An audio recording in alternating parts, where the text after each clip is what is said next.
I don't remember exactly when it all began.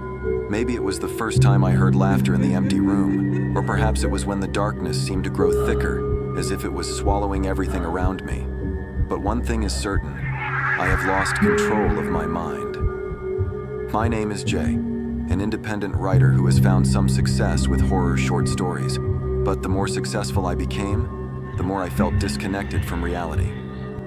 I can't recall the last time I had a full night's sleep without waking up abruptly due to nightmares. These dreams torment me, filled with horrifying, shapeless images that gnaw at my sanity. Sometimes I think it's the result of spending too much time writing about fear.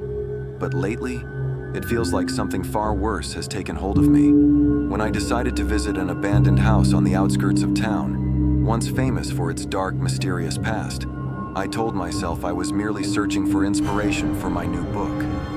But the reality was quite different. The house lay deep in the woods, far from the city. From the very first glance, I felt something was off. Though it had been abandoned for years, everything inside remained strangely intact. Large oak doors, windows covered in a thick layer of dust. As I stepped inside, I realized I was entering something far beyond my fictional stories. In this house, there was a presence, something invisible yet ever-present. Each of my footsteps echoed, but distant footsteps seemed to answer back. It felt as though the house was alive and it was waiting for me. I gradually understood that I was not the one in control of this story. It was the house that controlled me. A sense of paranoia crept into my thoughts. I started hearing voices whispering from nowhere, echoing in my ears. I opened all the windows and doors, but the suffocating atmosphere remained. It wasn't a physical entrapment, but a mental one, pressing on my mind bit by bit. I can no longer recall how long I've been living in this house. A day, 2 days, or a week. Time seemed to blur like a never-ending dream.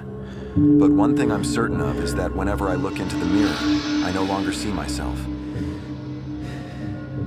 At first, it was just a fleeting glimpse, as if the eyes of my reflection didn't align with my thoughts. But soon, I started noticing something else. In the mirror, I no longer saw my face.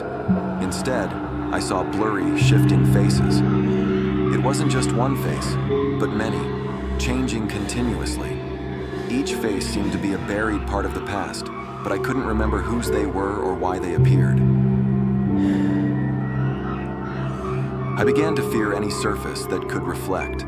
The living room mirror, the phone screen, even a bowl of water reflected images I couldn't explain. They reminded me that I was no longer alone. Something had entered my life, consuming me second by second. Day by day, I felt as if I was lost in a maze of my own mind. Whenever I tried to concentrate, write, or read, the whispers in the air grew louder, echoing and haunting. It reached a point where I couldn't distinguish between reality and hallucination. Everything started intertwining like a tangled web. I began seeing things I couldn't explain. The silhouette of a young girl always stood by the window, her eyes bloodshot and wet, but when I approached, she vanished like a wisp of smoke. Strange sounds emerged from beneath the floorboards, as if someone was digging, trying to break free. Bloody scratch marks appeared on the walls, yet I couldn't remember seeing them before. Friends and family slowly disappeared from my life. They said I was losing my mind. They didn't believe the stories I told about this house, the faces in the mirror, or the whispers. Whenever I tried to call them, my phone would emit only long, hollow beeps. I knew I was now completely isolated. I knew I had to escape from this house before it completely destroyed my mind. But the problem was, the more I tried to leave, the deeper I felt trapped. Every corner of the house seemed to change as I passed through. The living room grew colder. The hallway seemed to stretch endlessly, and the front door vanished. On the last night, I decided to confront it, whatever was controlling me. I stood before the mirror, staring straight into the shifting faces. "Who are you?" I whispered in despair. The reflection began to twist. A crooked smile appeared, and then a voice echoed, not from the mirror, but inside my head. "You have always been here, Jay. You never really left. This is where you belong, and you always will." I screamed and smashed the mirror in front of me, but as the shards fell, I didn't see broken glass. Instead, the space around me crumbled.